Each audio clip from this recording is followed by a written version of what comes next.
And hello everybody, welcome in to today's Through Our Eyes stream. This is the third Through Our Eyes stream, and today's is a BIPOC special, which is Black, Indigenous and People of Colour.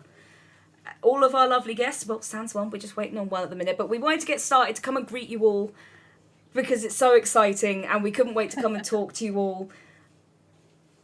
Every single time I start one of these, I get gobsmacked. It's like, people are here to talk with me and coming to share time. Like, my goodness.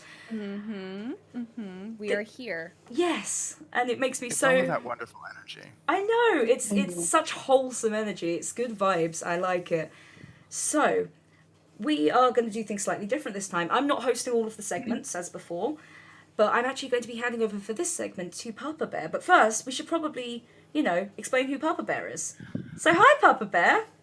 Hello. How are you doing today? I'm awake.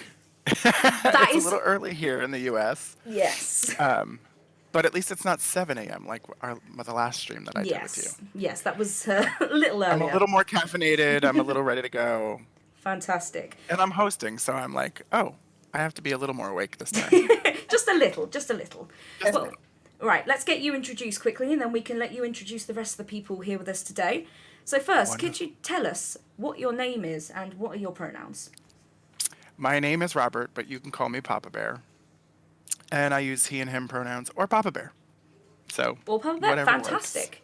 Works. Exactly. And can you tell us a little bit about you, Papa Bear? Oh, where to start? I'm mixed race, pansexual, polyamorous, geeky, nerdy, data geek. I live in New York City, and I'm extremely excited to be here today because these conversations are really important, and I'm excited to just chat with you all, because my purpose in life is to just create space for people to be their whole selves. So anytime I get to talk to people about being their whole selves, I really like that. So that's why I'm here. Perfect. Thank you very much. Do you have any fun facts about yourself you'd like to share? Fun facts. I mean, there are many, I think. That's what good. Can I say here? What's appropriate for here? No. It's a mature Mark channel. I think you're okay with most things. I know. I don't know. I had a sleepover last night, and so I had a bunch of friends over last night. Fun fact. And so it was really exciting to just hang out, have drinks, pile into bed, watch TV. Is that why there is a unicorn behind you? Or is that just always there? That's just always there. Fair enough, then. Fair enough, mate. I left it there so everyone could see it. Well, I did appreciate it. I like the colour. And where can people find you online if they want to come and hang out after this? You can find me at Papa Bear Podcasts. And you can also find me, that's pretty much anywhere. Twitter, Instagram. But yeah, at Papa Bear Podcast. Perfect. Thank you very much. So for everyone else in the chat, if you want to come and meet any of the lovely people we're speaking to today, you can type in !multi, M-U-L-T-I, into the chat. That will give you a Twitter link to everybody, and from there you can find link trees and things like that. So you can go from there. The last thing I will point out before I disappear for a little while is the group that we are raising for today, and I have a little video that I will share with everyone first. Enough is enough. Enough is enough. Enough is enough. Hashtag Hate is a Virus began as a movement to combat xenophobia and racism fueled by coronavirus. The success of our movement will, 1, bring awareness to the racism and hate against our community, not just within our own circles, but beyond. Our goal is to raise over $1 million to help all the small businesses across the country stay afloat during these very tough times. Through collaborative effort among founders of Uprisers, Better Brave, Asian Hustle Network, and community leaders, this will be achieved through social media campaigns, donations, tea sales, and virtual events. We want to engage with not only our Asian community, but ask that communities beyond stand in solidarity with us. Through our campaign, Education with Informational Content and Relief Fund, we want to equip our communities with practical ways to respond to racism and hate that they may either witness or experience themselves. Share your stories with us by tagging Hate is a Virus. Please change your Facebook profile to a Hate is a Virus overlay. And visit the link below to find out more about how you can join the movement and support small businesses. Hate. Hate. Hate. Hate. Hate. Hate. Hate is a virus. Hate is a virus. Hate is a virus. Hate is a virus. A virus. The virus. It's a virus. Hate is a virus.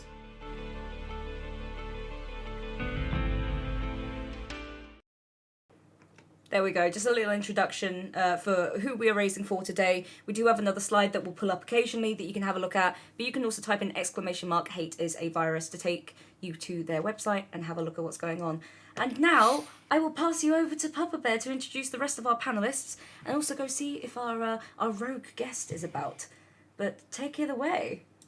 Alrighty, I'm super excited to introduce everyone here. I'm meeting you all for the first time today too, so I'm excited to meet you all. But why don't we start with Ashlina? And what is your name and your pronouns after I've just said your name?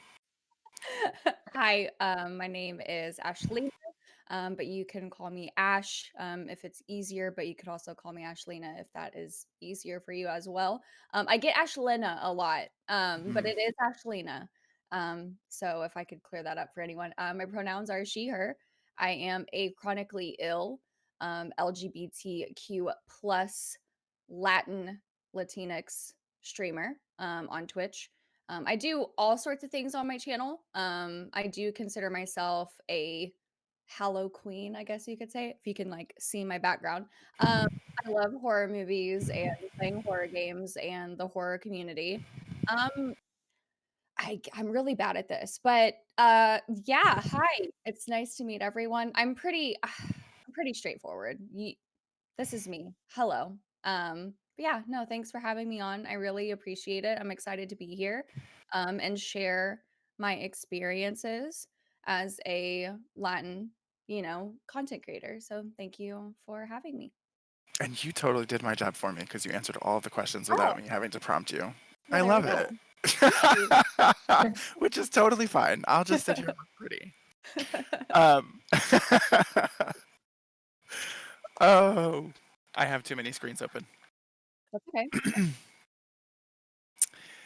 All right. Where can people find you online? Oh, I know yes. that they can find that in the chat, but tell people where they can find you. Okay. So you can find me on everything is Ashlina, ASHLINAA with the 2 A's at the end. Twitch.tv/Ashlina. All of those things.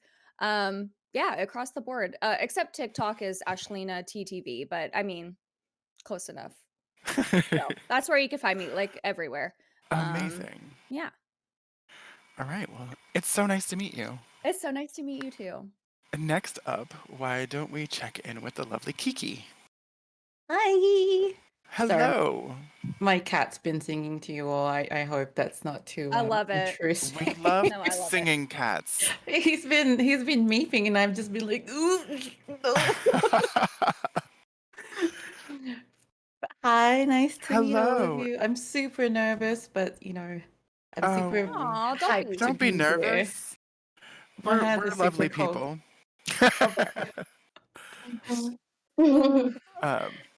So or at least I'll play one on TV. No, I'm kidding.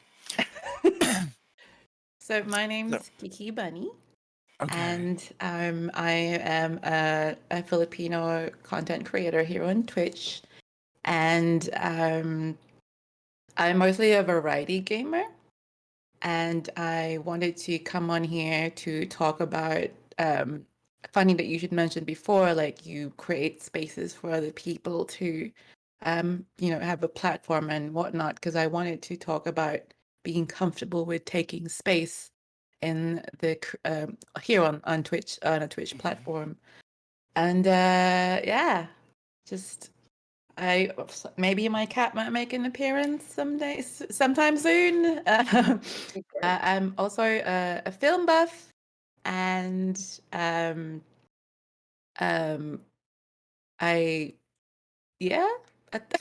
I'm drawing a blank because I'm so nervous. I can ask you a couple questions just so we can get to know a little bit. 3 fun facts about you.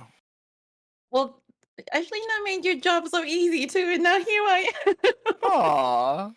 No, you got this. You're doing awesome. It's You're doing totally awesome. that's this is why we're here. And So it's fun. Take it slow.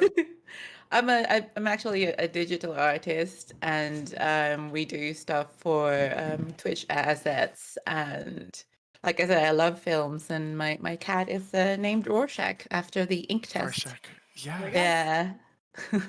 That is amazing. And why are you taking part in today's conversation? I know you talked about this just a little bit, but maybe a little bit more. Well, it's a very cultural thing. Well, I don't want to say like for all of the Asians here on Twitch, right?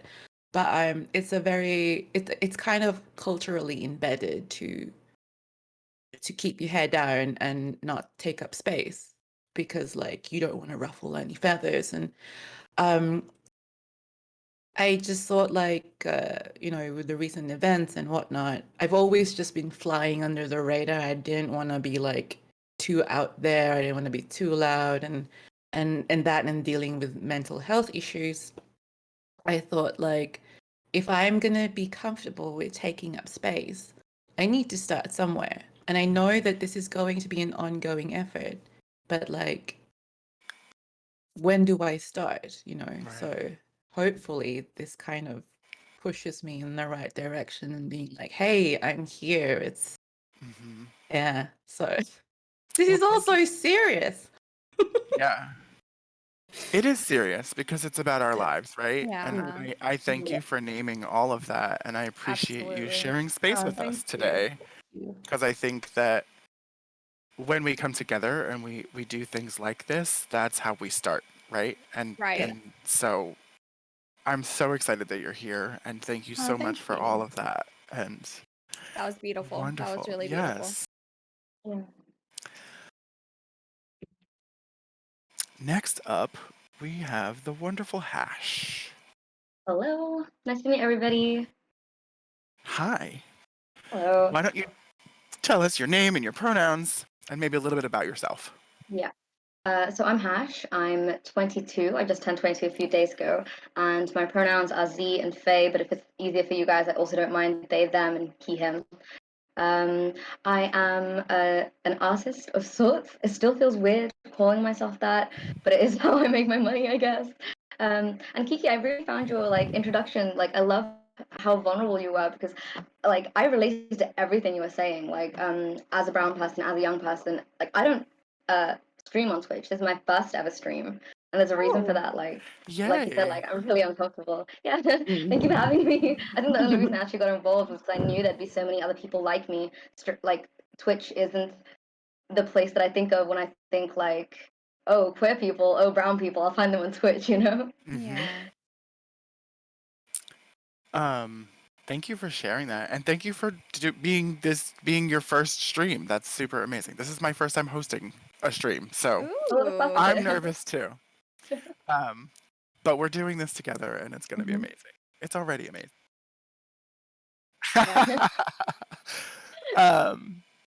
So you talked about this just a little bit, but why today? Why is this your first stream? So I only started my career as an artist within the past 2 years, so I'm still very new to all of this. I've been in full-time education alongside part-time work, so I've just never been able to prioritize the things that I really care about, which is my community, connecting with my people, and focusing on my arts. I am hopefully graduating in 2 weeks. Yay! And so this is just my first attempts at living the life I actually want to live, connecting with my people and doing the things that I want to. Like I said, it's a great space for me to start doing that, because this isn't just a scary, hostile space. I know I'll be safe there. Yeah. Amazing. And what 3 fun facts can you tell us about yourself? Other than all of the amazing things you've already shared with us. I'm polyamorous. You mentioned that earlier as well, Hover, so I thought that's relevant. I have 2 partners, one that I've been with for 6 years and the other for just over 1 year now. I am a Taurus. Yes, because you just celebrated your birthday. Yeah. Happy belated. Thank you. And I am like weirdly obsessed with the sun. So living in the UK has been very hard. When you mentioned earlier you were trying to move out of the sun, I was just like, what? You'll really dislike me when I tell you this, but I live at the beach, so Oh my god, the you're so sun ungrateful. is. What I'm would very you- grateful for the sun. I just didn't want it in my face while we were streaming. That's all. Yes, that is fair. But I love the sun. And where can people find you online, Hash? The business that I run and all my arts can be found at Softpunk on Instagram, Twitter, and TikTok. And if you want to find me specifically on Twitter, it's Softpunk with 2 F's, by the way. Amazing. And last but certainly not least, Indeedee. Well, Hello. Hello. Hey everyone. Well, I guess we kind of like we kind of know the structure of introductions now, so I might as well just go straight through, right? If please. So hey everybody, my name is Indeedee, or some people call me Indie or hashtag Panic Streamer. So I'm very much known for things like teaching stream school, doing interviews, but most things are based on variety games. So I do anything from something as nice and as calming as The Sims to something as over the top as Destiny 2, Outriders, and so on and so forth. I play pretty much anything. Horror games are not my forte, and I will never voluntarily play horror games, although my community forced me to do Little Nightmares 2 recently, which was the most horrifying experience of my existence. I cried. Oh Internally an no! expert. The thing is, the story is absolutely fantastic, but the jump scares and other things are not. But it was great. I'm very community driven. My pronouns are she, her. I've been streaming for a little over 3 years. Recently got partnered about a month ago. Still trying to process. Thank you. Still trying to process all of that right now. What else? What else? I listened to everybody else's intro, so I thought, yes, I got this, and now I have nothing. It happens all the time. It happens all the time. I started it and it was bad. The 2 in the middle just like killed the it. domino effect. I think that's what's happened. No one's introduction has been bad at all. At all. I mean, the reason why I'm here and the reason why I'm doing this is because, much like everybody, there needs to be a voice. Right. On a platform that everybody sees. Like a lot of people nowadays are very much like, oh, YouTube, and it's like, well, actually, Twitch is coming up so highly now, to a point where it's almost very much intertwined with with things like Twitter and Instagram and even TikTok. So being able to be here and express what we are, who we are, and what we do. Not only helps us individually, but for those that are watching, gives them that kind of strength and belief that they can also do, and I think that's one of the main reasons, why I'm here and why I want people to understand that it's okay to be scared, it's okay to be shy, it's okay to be new, it's okay to be experienced, it's okay to be who you are. So that's like being here and doing this is actually quite an honor, so I am very grateful, even though I've slept for about 3 hours. I went out last night. But yes, I'm ready. Let's do this. I'm really appreciating this tone and sort of thread of taking up space and space in general, because I think that as people of color, like I can remember being really young and my mother just telling me, yes, you have light skin, passing privilege, but your last name is this name, and people are going to know that this name means that you are Latino, and so you're going to have to work twice as hard, and you're going to have to be more and show up differently. And that's just been a part, I think that's been a part of all of our stories about how hard we have to work and what space are we allowed to take up, right? Yeah. Let alone what can we reclaim, because that's what we do when we do things like this, is we reclaim part of our heritage and who we are, and the things that would belong to us just like they belong to everybody else. So I really appreciate all of that. Um, I do we have Cassie? No, I don't think We so. lost Cassie. She has Okay. she has just messaged me. She's got a bit of an emergency at the moment, Okay. unfortunately.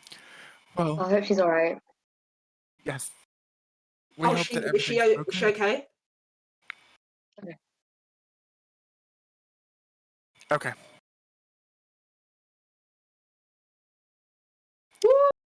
That's Already. amazing. Yes. Woohoo. Thank you. Thank you. Yay. Yeah. So I want to continue this conversation, and I please let's all just sort of share. But I would love to start with sort of, we all know what the past 18-ish months have been like, with the pandemic and various parts of the world and our identities and the uprisings and everything. So how has COVID, the lockdown, the uprisings, the emotions of it all affected your creative processes? And anybody wants to start. Oh, okay. I was like, are we gonna go in order? Yeah, I mean, I'm We good can. to just jump. We can. I Go. can jump in. Yeah. So funny enough, the lockdown actually started when I came back from holiday. So it started just before my birthday in March. And since then, I think my creative process, I don't think it has changed as much, but it forced me in a way to work just as hard because I'm at home more. I'm not out at work. And I work from home now. So it's very much like, well, I'm here, I've got all this time, what am I going to do? Oh, when I'm not working and stressing out with work, I'm going to do something that elevates myself as a content creator. And I feel that over the last 18-ish months, that is what I've been kind of striving for. I kind of stopped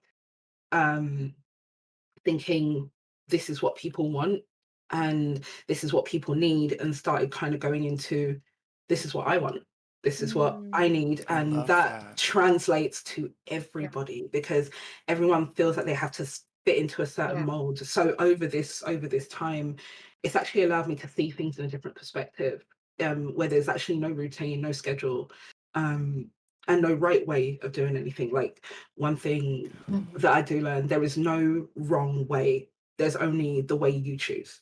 Yeah. So yeah. Yeah, no, I love that. And, if I can kind of echo you in that sentiment, I feel like my life did not change as much. I have already been kind of working from home. The only thing that changed was my modeling career completely slowed down. I mean, clients weren't, taking models or anything like that.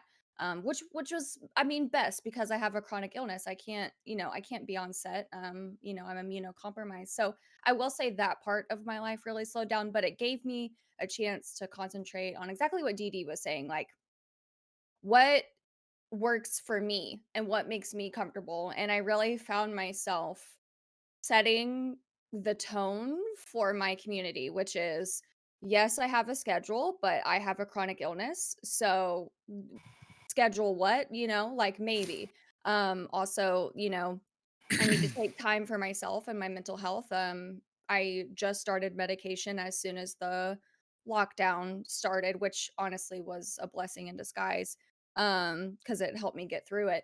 But it was just prioritizing myself in a way and respecting myself in a way that the community, they knew as soon as they came into my stream, they knew what to expect. They knew that I was going to be taking care of my mental health. They knew that I was going to be taking care of my physical health because of my chronic illness. And just setting those tones and being there for myself, I finally felt like I could do it. I had the time to do it. So like I said, an echo to what Dee Dee was saying, I feel like I did a lot of the same with my community, and just like I really feel like I fell into myself so perfectly. I am more myself than I've ever been, and I think it's because I actually was forced to take the So awesome time. to hear. Yeah. I was I was forced to take that time to take care of myself instead of taking care of literally everybody else. Because, as people of color, that's what we do. We take care of everybody else. So Yep. I stopped doing that and I finally cared for myself and it's been better.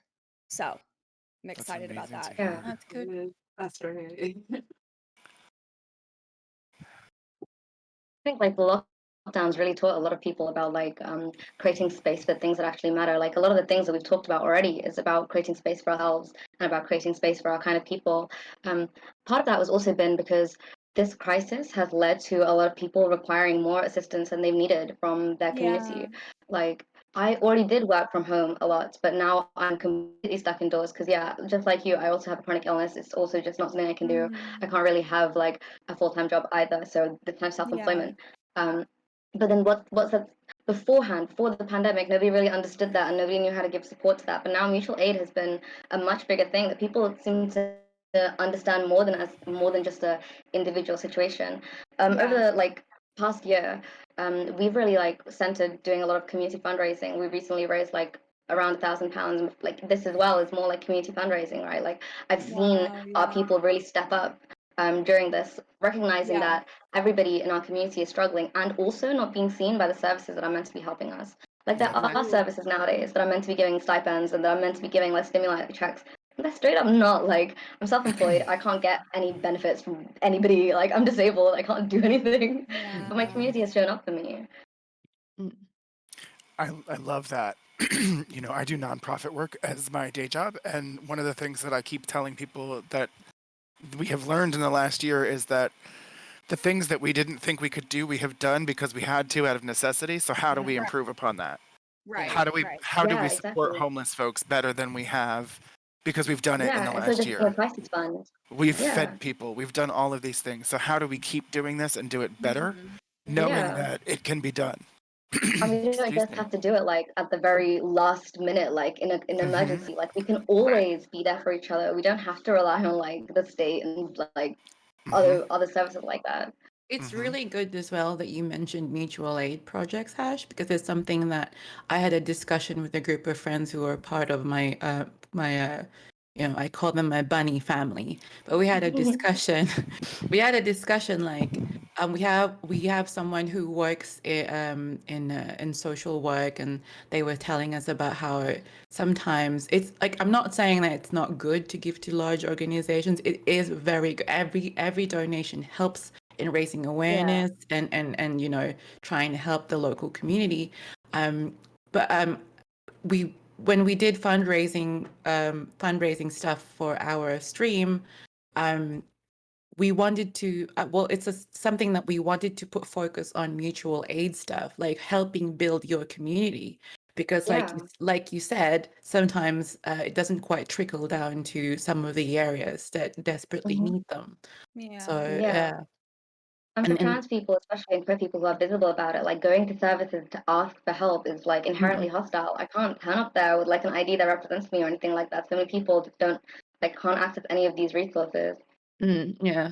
And so like with this pandemic, I feel like I recently moved here to Sweden to be with my husband, and I got back just in time. Like, well, not just in. That sounds so bad. Well, before like the poop hit the fan, basically. Yeah. I got back here and everything just kind of. I actually lost family members to COVID. I lost I'm family. so sorry. Yeah, So well, sorry. thank you for the sentiment.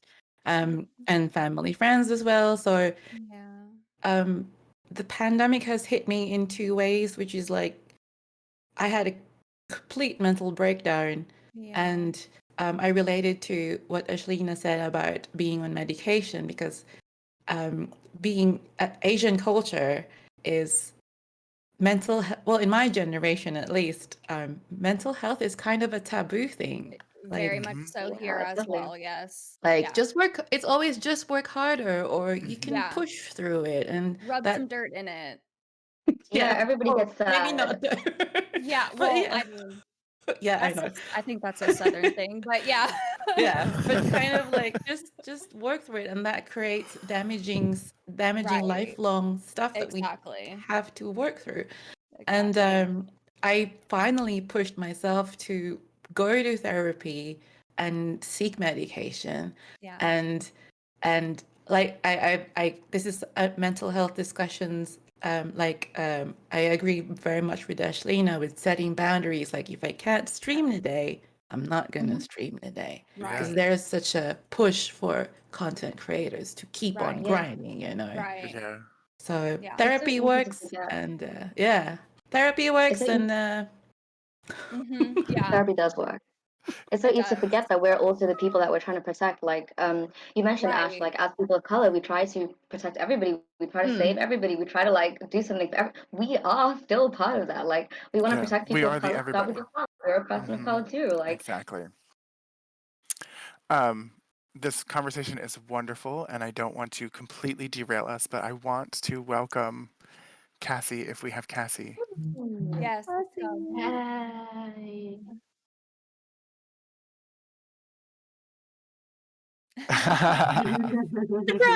Hello and Hello. welcome.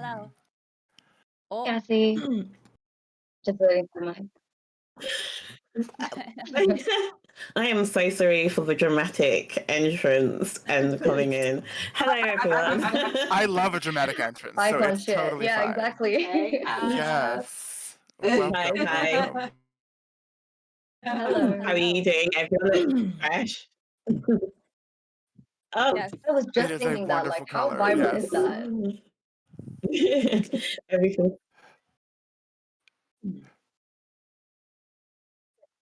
Of course. Hi, hi, hi, Well, everyone. Hi. hello and welcome. If we know that you're Cassie, but please tell us your pronouns and maybe a little bit about yourself. I am she, her. Oh gosh, I knew this was coming, and I'm still going to give you like a Tinder profile. Well, I like long walks. No, I stream, create content on loads of different platforms very poorly, and I am. Don't do that. It's perfect. Don't worry, you'll see the mods. And I'm also a co-founder of Black Twitch UK, and I work with brands to try and create opportunities for different creators. And also, I run a care agency, so I'm trying to like bring that in now this year to more of what I do. So yeah. That's amazing. So Everyone's clapping. We want the rest of your Tinder profile. So what are Yeah. three Oh fun my facts about you? god. Okay, no, seriously? Okay. Seriously. So I don't know why I did this. I was like, my love energy, my love language is Mark Rivolet and rum and punch and wings. So if you would like to be involved, it's awful. It's awful. I don't know why anyone responds. And also, I was like, if you write banter in your profile, don't message me. That's all. So thanks to my professional stream. I'm so sorry. I'm if so you'd happy like that to I'm leaving contact today with Cassie, 5 please new call. friends. I'm so excited. I am taking you all with me. We are going to be best friends. There's such a really good, important point brought up that I was listening to, and then I came in with Tinder, so here we are. Hi. That's fine. Totally fine. So I would love to give you an opportunity to answer that question. And we were just talking about, what has the last year been like, and in terms of your content creation and how it's affected you? Oh my gosh. So it's so funny because I saw my mum and my brother for the first time in over like a year and a half. Oh my And I used to spend like maybe 5 times in a week with them, like really often, especially because I work with my brother. So the relief of seeing them and like the reminder of kind of like normality from because Discord and Twitch definitely have helped me get through lockdown, but there was that there wasn't the kind of break of remembering that there's things outside. So all of the drama that was happening on Twitter and like Twitch and everything that's happening feels like it's real. And then I had quite a hard time with trolls. So then you start thinking, oh, that's what everything's like. Yeah. Until you start talking to your friends, and I was speaking to my ex who I'm good friends with, and he was like, "Why are you worried about NPCs?" And I was like, "Oh, oh yeah, oh yeah, I have to go outside." And I think you need that, and not having that space to go outside is really, I think that's the issue that we have. And I have to remember that once well, I am fortunate because I can start to go outside, but I guess some people can't, and this we get a break, but this is going to be people's continuing life, and I think we just should be a bit considerate of that. There's a lot of hand movements going on. Yeah. Yeah. I love Yeah. that. I love that because social media has made it to where everything is so ready to the touch. Like anything you need to know and everything you need to know is readily available to you. It's right there in your Yeah. face. And so I do feel, oh my gosh, I feel that so hard. You feel like everything that's happening in front of you and around you, that's your reality. That's it. So when you're able to step outside and you're able to see your family, it's like, no, this is real. This Yeah. is what's real, you know? And I love that you mentioned that because and I actually wrote that down. Why why are you worried about NPCs? I fucking love No, that. Yeah. Excuse my language, but I love that so much. Loving these You know, I gems think that are that's being probably dropped. Yes, I I think that's love it. probably why like we've been so community focused. Like we can't go out and see our friends and our family. Like the Right. only people we have are the people online, weirdly enough. And although we did have communities before, like I've seen with a lot of creators that they have started engaging like on a real personal level with Yeah. their following nowadays. Oh yeah, Agreed. Yeah. especially with mental health. Like I've you know, what Kiki was saying, therapy. I just started therapy in February. And so, you know, talking about that journey with my community, and sorry if I'm interrupting anyone.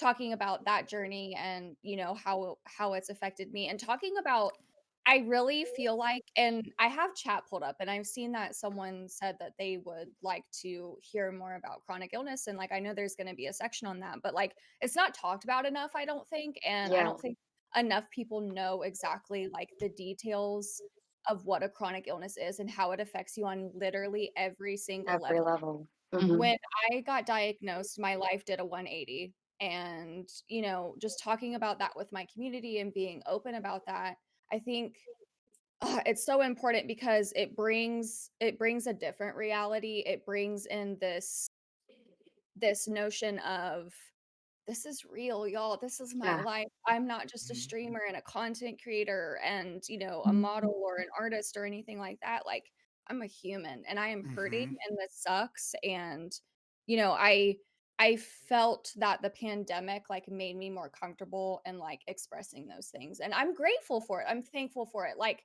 I try really hard to be the cup is half full, not half empty.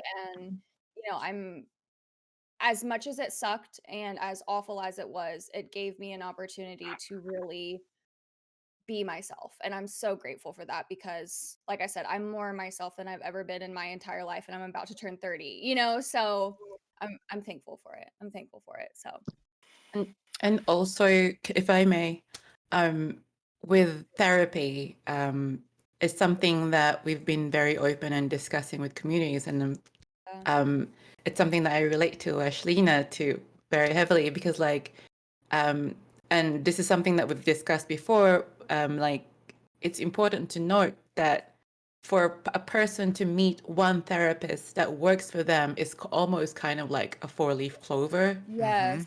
Yes. 100%. You have to be able to see Some it. of yes, it's unfortunately it's something that you kind of have to work through and find which person works for you and if it's healthy for you and if it's helping you in any way. And you have to know that to take it. Like I struggle so much with just I don't want to be an inconvenience. So even if my therapist was not doing what they were meant to do, I was just like, I can work with this, which is not the purpose of therapy. Right. Yeah, exactly. Yeah. Same as It's work with you. the intention's to challenge ourselves, right? Yeah. Yeah. So, If the work is going to work, we have to work at it. And so Yeah. yeah, yeah. and I think, as you know, just to sort of dig into that a little bit, even, because I think how can we I love the two questions that we have in our lineup here, because they sort of are very intertwined with one another, because it's about how do we navigate the world as people of color, right? Yeah. How do we tell people how we navigate the world as people of color, for people who may not understand that, but then also the idea of emotional labor, and Yeah. about how much that toll can take. And so, like, if you have to educate your therapist Right. about Yeah. being a person of Yeah. color, Right. Yeah. That's You know, exhausting. bitch, please. mhm, even with my therapist, like, Right. No, I think it's that's one of the exhausting. issues with like the medical institute and therapy and how we address like a lot of mental health issues. Like, I'm not gonna bash on therapy. I'm in therapy, but I still Me struggle too. with my therapist sometimes. Like, recently, we mentioned like how the past year has been politically so active and so hostile. Like, everybody here is gonna feel personally attacked by what's going on in the news, regardless if they've been like personally Right. influenced. It's hard. Like, I try to mention that the news is weighing really heavily on my soul. Like, I think about it constantly. It weighs on my mind. I feel a lot of pain. And the response is often like, this isn't something you should be thinking about. You should try not to think about this. And it's like, I it's have my no life. choice. I have Yeah. no choice. Right. Mhm. Right. Right. Right. I So can I pose yeah. the question? Oh, go ahead before I No, please. I go. was just agreeing. I think that I think with both of the things that you said, I think it's really important that in anything with health, especially when you're ill, unfortunately, I think it's important for someone to either make time to understand what it's like to be like a person of color, or be black, or be Asian. For example, if you're even if they don't realize the difference in what things come up on your skin, or how things appear to you, or what autism looks like in a young black child as opposed to like someone else, or understanding that some people are empaths, so they can't switch it off, and trying to switch it off is more problematic. I Yeah. think Yeah.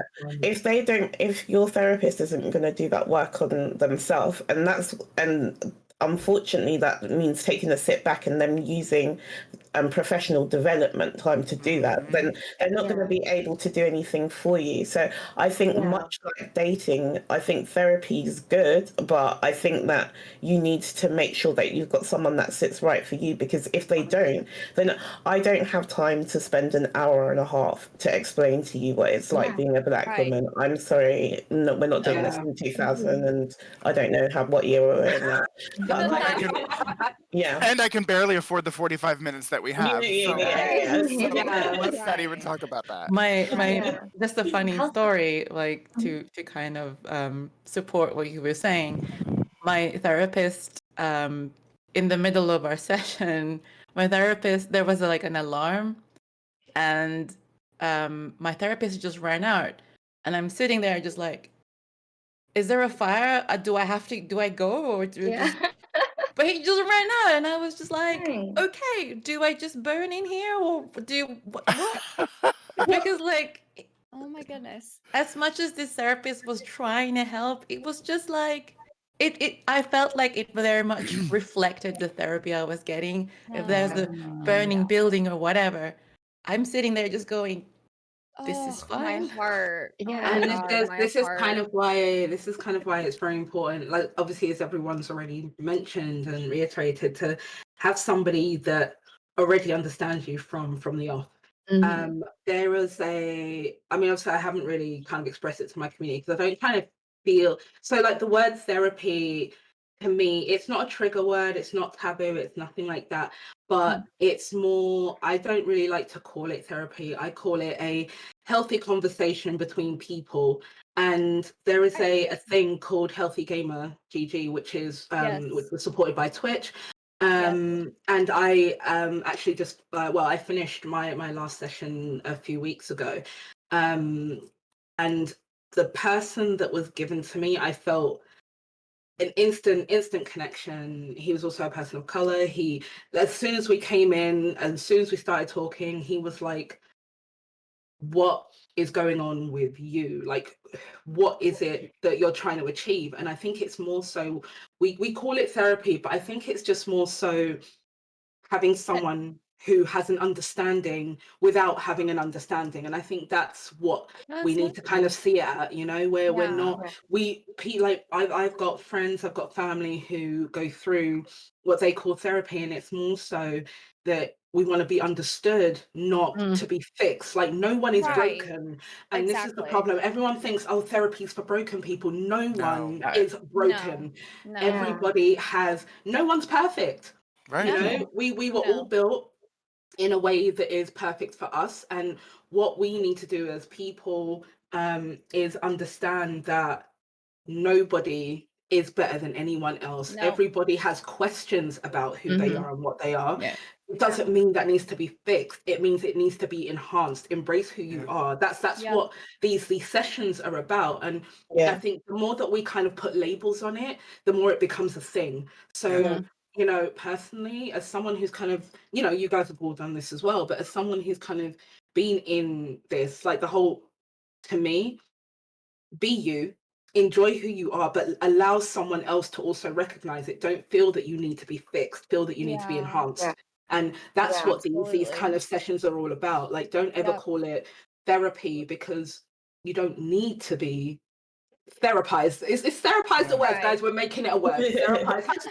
Therapized. It is absolutely 100% a word. Oh yeah. I have someone told me not to therapize them, and I was like, okay, girl. I love that, and I I think love that too. there's just this continuous thread through our conversation today, really about personal growth. Yeah. You know, we've talked about how the pandemic has offered us the opportunity for personal growth, and how therapy is an opportunity for personal growth, and it's really about like validation. We need to be validated. Everyone And I'm not saying that we need validation from other people, but we need to validate ourselves. Yeah, And that's the therapy hardest is an part. opportunity for that reflective conversation to share the things that we're struggling with and open up about, right? In a way that should feel safe and where we should feel understood. With therapy, like where that tends to fail, like what you were mentioning, Didi, where therapy can fail is when you're looking to feel seen and validated and understood, and someone to say like you're not being unreasonable, like you're going through a tough time, and to then understand like what health looks like to you. It can be really harmful when therapists have a totally different idea of what healthy is, and they're trying to make you something that you're not, an idea of fixing you, like. Exactly. Like what I was mentioning before, like about not engaging with the news. I can't. I'm an activist. This is what I do. Like, I need you to teach me how to healthily I need process you to this. get on my level. I need Exactly. you to Yeah. Become you. Like. Yeah. No, I'm paying you. You know, and like, you know, Kiki was talking about like you have to, this is my fourth therapist. Like I went through 3 other ones before I found this one. And which, can I tell you, this being my first time in therapy, that was very traumatic for me because oh Medical my trauma is god, intense. is something wrong with me? Am I not helpable? Am I, you know, am I not, you know, like it was very like it sent me for like a loop-de-loop. And so, you know, obviously I'm in a good place now with my therapist, but you know, I think I love what Didi was saying. I wrote it down. No need to be fixed, just enhanced, you know, and it's so true. It's so true. And like just know that like you're doing the best that you can. And I think as people of color, you know, it's important for us to, like what you were saying, Papa Berry, we need to validate ourselves. You know, it is so important to do self-validation and self-love and self-care because honestly, we don't really get it from anywhere else. It's very much self-supplied. And so I think it's important that we talk about that. And what I was going to mention as well, I got my degree in psychology, so this is very much like my thing. But I have realized that being a Hispanic, you know, being a Latin woman, it was very much like you shut up, you do the dishes, and you prepare for your man for dinner, wash his clothes, iron his clothes. And so I've grown up thinking that that was supposed to be me, only to realize I'm about to be 30 and I fucking hate that. I don't want to do that. Absolutely not. And, when my abuelita, my grandmother, when she was like, you're gonna marry a Hispanic man and you're gonna do this, this, and this. And I was like, no, I'm not. Actually, I'm not, and so I've had these things like ingrained in me. And I think that a lot of people of color, they just follow that, and I think our generation specifically is like, hey, that really isn't helping my mental health. So I don't think I want to do this, and when I told my family that I was going to therapy, it was very much like, why? I haven't told my family. Yeah, no, I mean, and what I Did you will get? say, Sorry. no. What I will say is because I opened up about my struggles and what I've been going through, my abuelita, my grandmother, and my mom, and just like some other family members have been like more open to having these mental health discussions, which is like such a freaking relief because Yeah. it's not talked about. It's not talked Yeah. about, in our families. And so Yeah. I just wanted to mention that. Yeah, I feel like our generation is very much like, no, we're changing the pace, we're changing the behaviors, and I love that. I love that about us, so.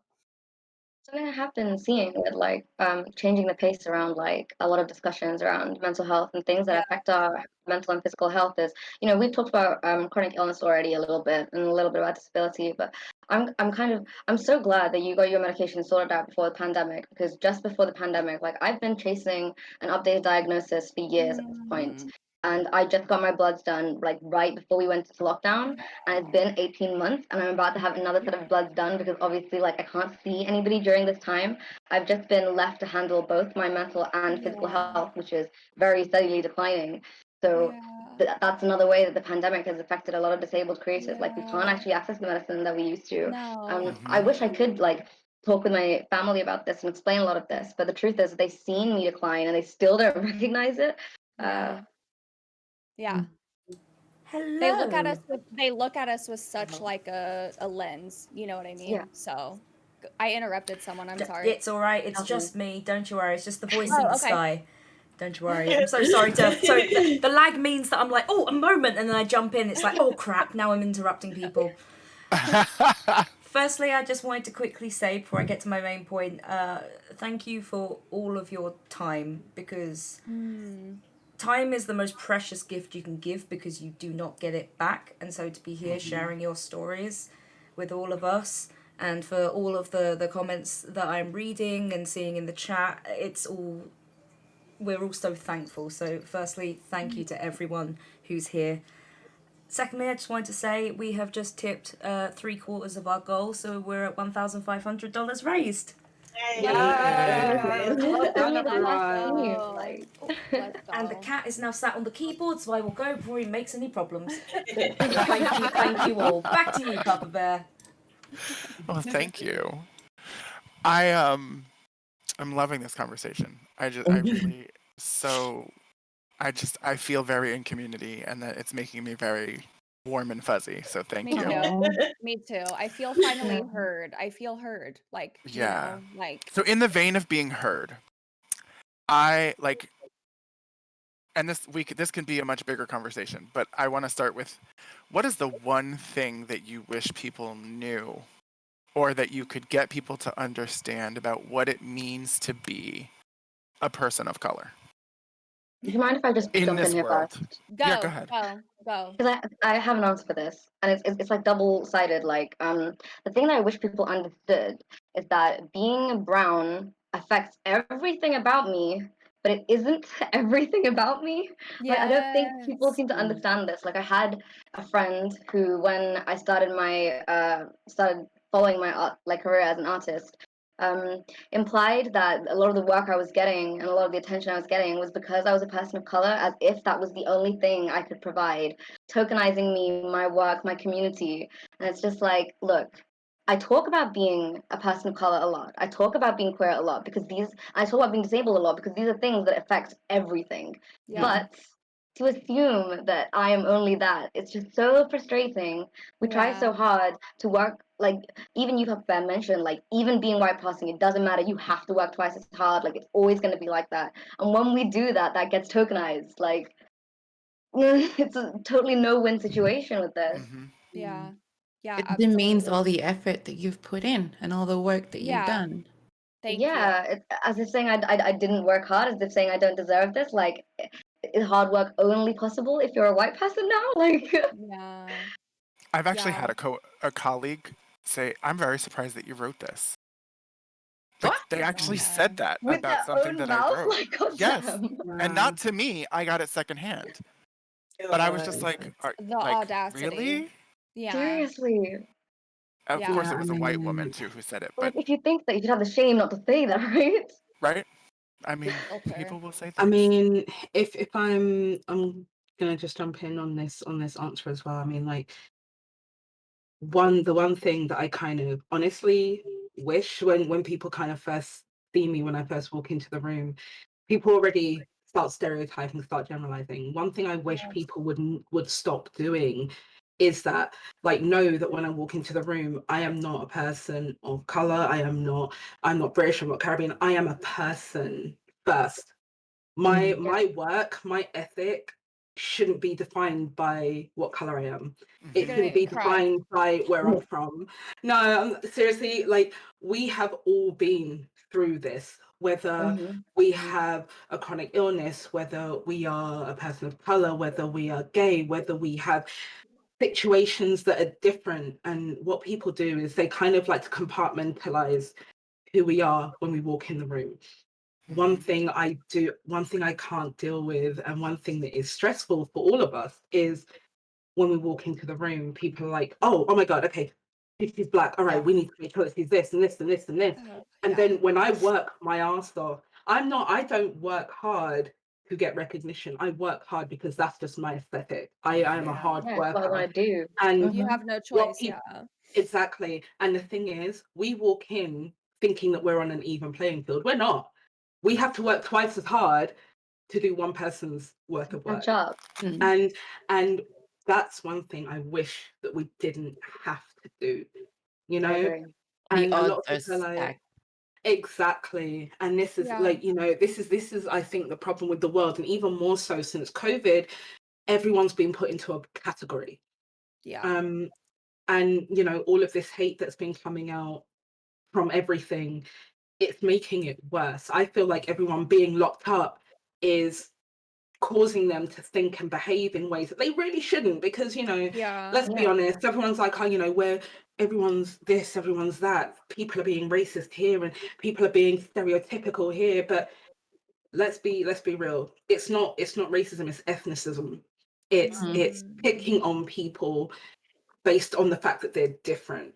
Yeah. And I think the more that the world stops doing that, the easier it's going to be. But this is a process. Yeah. This is things that are going on for hundreds of years, and it's still going to be here long after we're gone. But what we can do now, which is why all of us are here, is voice these things so people recognize. Yeah. Yeah. And that's why I get love it what out you mentioned, there. Didi, about streaming to take up space, because like people need to see people like us doing what we do, just living life. That's They all. We need to don't have hear to. us We've talking all, about these things. Yeah. but it's funny Normalizing though. it. It's funny because haven't we all had a situation in our streams where someone says, I've never found people like me being here. Like, it's hard to find people that look like me, people that are like me. And it's like, Right. we've always been here. Yeah. We just haven't been seen. Yeah. You know, it's very, Yeah. it's emotional, you know, because we're like, Yeah. damn, you know, and it's like, for me, that's one thing I wish that could be different. I started crying because I'm sorry. no, because it's true. And like I love the saying, oh, it's like the morning too, so I'm probably like tired and a bunch of other things. But you know, I love the saying, like, imagine if when someone walked in a room we saw their soul instead of their skin color or their hair color. Like, imagine the difference that the world would be, you know, how different the world would be if when someone walked in the room we saw their soul instead of everything else about them. And like that, to me, it's just like, me as an empath, like I see that when people walk into I see their light, I feel what they are feeling, you know, and like I just wish everybody was like that, you know. Yeah. And It's not just in I'm not professional perfect, situations. Oh, sorry. no, I was saying I'm not perfect, like obviously, you know, but I do love that saying of like, if we Yeah. saw people's souls first, Yeah. you know. And The it's world not just in professional situations that I feel like people of color and Black people and indigenous people are just like seen as a token before themselves, or disabled people seen disabled before themselves. Like even when I walk into a room of white people that I already know, or a party where it's majority white, when I start to talk to somebody, I can see they look at me differently. They're just like, oh, brown person, and then they like recognize me underneath that. It's just like, who are you even seeing first? Like not me, clearly. yeah. I just wanted to say about this, like, I might come from, I kind of agree, but also I do want people to see me as a Black woman.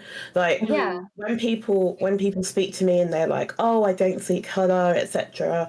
I know that's not what you were saying, by the way. I'm just saying for like, but I definitely still see me as a Black woman, still see like where all the things that feed into who I am, but understand that is not my entirety. And I think that especially with streaming, the more that I've done, and that's kind of why we set up like Black Twitch UK was to one so that they stop getting kind of ignored by the platform, it's less from other creators, but also understand that it's fine.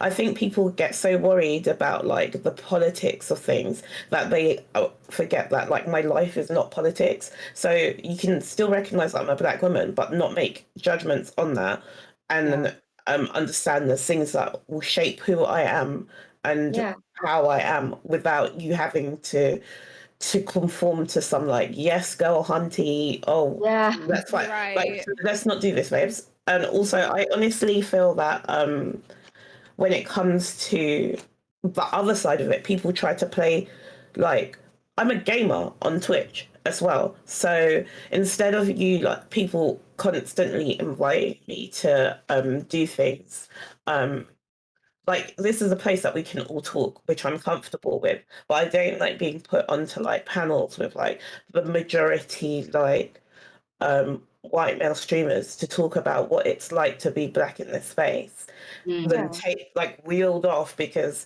I've had my presentation and then they continue to play games. Like remember that we also have joy and fun, and it's not everyday trauma. And I found that like quite frustrating, especially with things that are amplified on Twitch, because like when they have events, other people will do hosting of games or new games, and when it's us, it's like, oh, someone's passed away or died from like police brutality, that like talking about how that feels for you, but it's that we have more. And when you put people on a platform and you make it appear that they only have one kind of thing, then people just associate that with just pain and trauma, and none of the things that we're also here for, because we also need a break, and it's a bit like trauma dumping but asking us to pull it out of ourselves. And so that's why it's like, also remember that the people that we want to do hood rat shit with our friends as well. That's right. You're actually making me cry, Cass, because you know, oh my god, fucking crying on stream. I'm sorry, because this kind of Don't so have traumatic. the emotions. It's so Let traumatic. it out. This is the thing, like, and just to kind of like go from what Cassie was saying, you know, it's not about the fact that, you know, we are not proud of who we are. It's the fact that we've got to push and show people who we are. And you know, that's why I'm so grateful for people like Cassie who started up Black Twitch UK, because we need to be seen in a world that we're being judged in. Yeah. You know? And yeah, I mean, like I said, like, and I'm still sticking to what I'm saying. Like, I do wish that when we walk into a room, we're not seen by the aesthetic. But because we are seen by the aesthetic, this is why people like Cassie are around to push this out. Things like, for example, Black Girl Gamers. We have Saga, you know, people that are showing that we are diverse, we are here, like this is who we are. We shouldn't have to, but we have to. I love that. You know? I want to be that. I want to be. Sorry, it's so emotional because we've all gone through this struggle, you know? Yeah.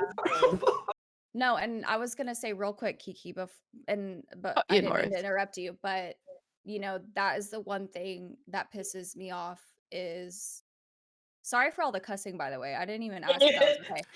Listen, But what are the rules here? I am a passionate right Latin ahead. woman. Okay, no.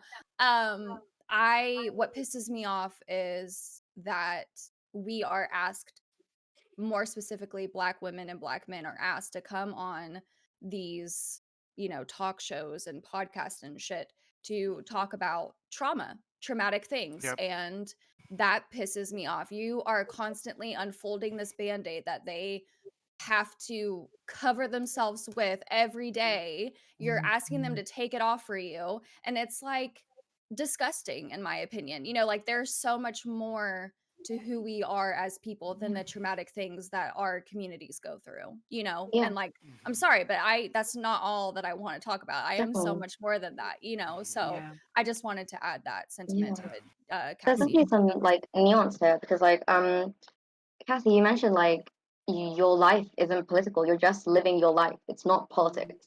But at the same time, like being a Black woman, everything you do ends up being politicized. You can't Yeah. just be a gamer. You are a Black gamer. You can't just be a streamer. You're a Black streamer. Of course, you're Black, but it's like that doesn't have to be the qualifier of everything. Because obviously, you're gonna be Black in every single way. Obviously, I'm a brown artist, a brown student, a brown like, of course.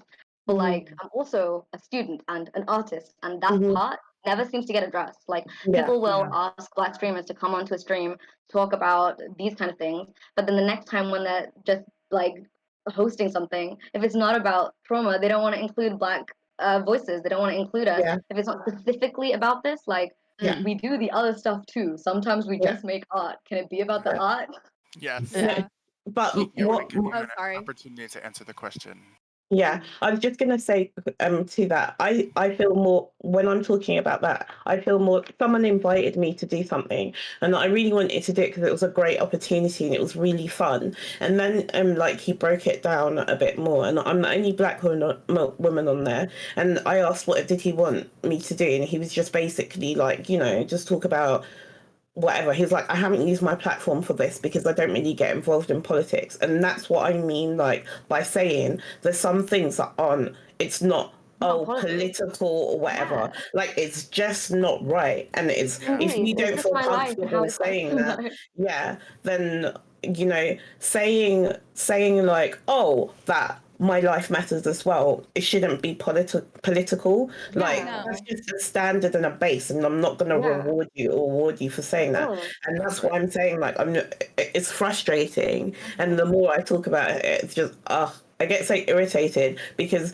and it's even with what is happening yesterday with like Twitch and finally getting the trans tag like Yeah. sorted. Right, It's right. like, okay, well, you came in and you've done like the bare minimum Bare minimum. now, and it's like, oh my gosh, thank you so much, Twitch. Like you've done, like, yeah, okay, great, you've done it, but like, how much pain and how many stories did you have to hear from people before you do things? And people saying like, I don't know, because it's not political. That to me isn't like a thing of like that is just a thing of like identify who's in there and understand them. Do the work before Yes. you invite me Yeah. to what it is that you're doing. Anything like, oh my god, hot tub streams before the trans tag is so cheeky. Yeah. It's so cheeky. Well, in the same vein, like being a BIPOC, I wanted to contribute in saying that it's very exhausting to be asked to, and I know that like there will be people who will be willing to educate others on what it's Yeah, like and to there's a be place for BIPOC. that. Yeah, but not everyone has, like in the spoon theory, not everyone Right. has the spoons to be Exactly. able to help a person, educate them on what it means to be a person of color. And like touching on chronic illness, not everything is visible. There is an invisible chronic illness that once again you have to fight against with the stereotypes. Thank you. So Yes. when Dee Dee said something about when you go into a room, I echoed like the odds are already stacked against us. Like we have all these labels, wherever.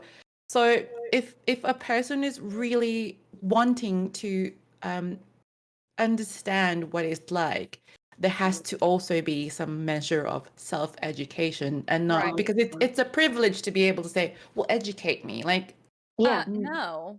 Yeah. Sorry. So Sorry. I'm like, absolutely not. But, you know.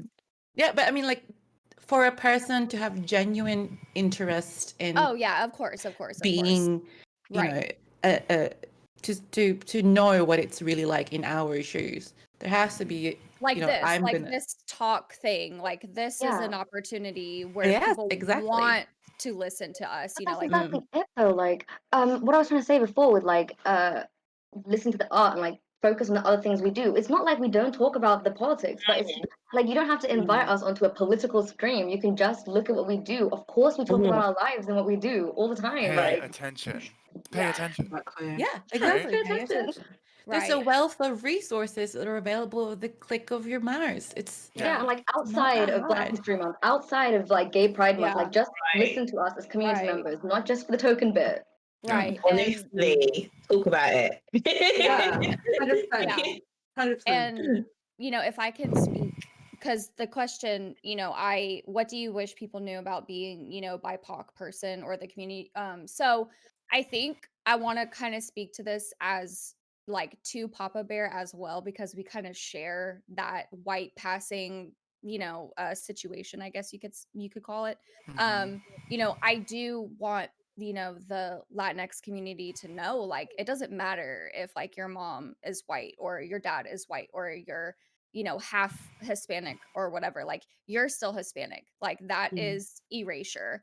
And I want you to celebrate that. And even like me, I know like maybe the tiniest bit of Spanish, you know, like that. I'm still Hispanic. Can we talk about that? Yeah. I don't speak Spanish. Yeah, no. And it's the hardly. biggest microaggression that I have experienced in my Yes. life, and it is Thank you. painful. It is Thank you. painful. Thank you. The And assumption that I am any yes. less Latino because I don't speak Spanish. Yes. Okay? Yeah, Because I know enough. Yeah. Yeah, no, seriously. And it hurts. It hurts so bad to know that you're trying to erase who I am and take away who I am because of these things, you know? And I've actually experienced it in the community and it really hurt. It really hurt. And so as a Hispanic, I I didn't do know want where I to. belonged as a Yeah, kid. right. Because Exactly. I wasn't white enough for the white kids. Exactly. Because my last name is Lopez. Like, Yeah. it's Exactly. like you can't walk away from that. Yeah. Rodriguez, you know, like, Right? I mean, And be you like, know, and then I wasn't Latin enough because I didn't speak the language. Exactly. And so all of my friends in school were black. Yeah. I mean, hey, whatever, you know, and so it But worked you know, for me. I was great. I was happy. no, but that's you great. but you know what though, like, and you know, I totally get where you guys are coming from. When I'm pretty sure a lot of people, like for me, I was born and raised here in the UK. I'm Caribbean. I don't speak patois, but I have friends that do, and they're like, "You're black," and I'm like, "Oh wow, thanks for noticing." And they're like, you know, but you don't speak patois. No, why not? And it's like, do I need to? I mean, why not? when you're in an environment where it is almost called for, like if you like, you know, both of you guys are you know, you have Latino, you know, blood in you, but you're not living in those situations where you have to speak the language. So it's kind of like, it's almost like, do you reform or do you adapt? And it's kind of like, well, you're going to adapt to your situation, right? So, and so like, you know, where you're both coming from, it's very much like, yeah, I have this and I'm proud of where I'm from. I'm proud of who I am.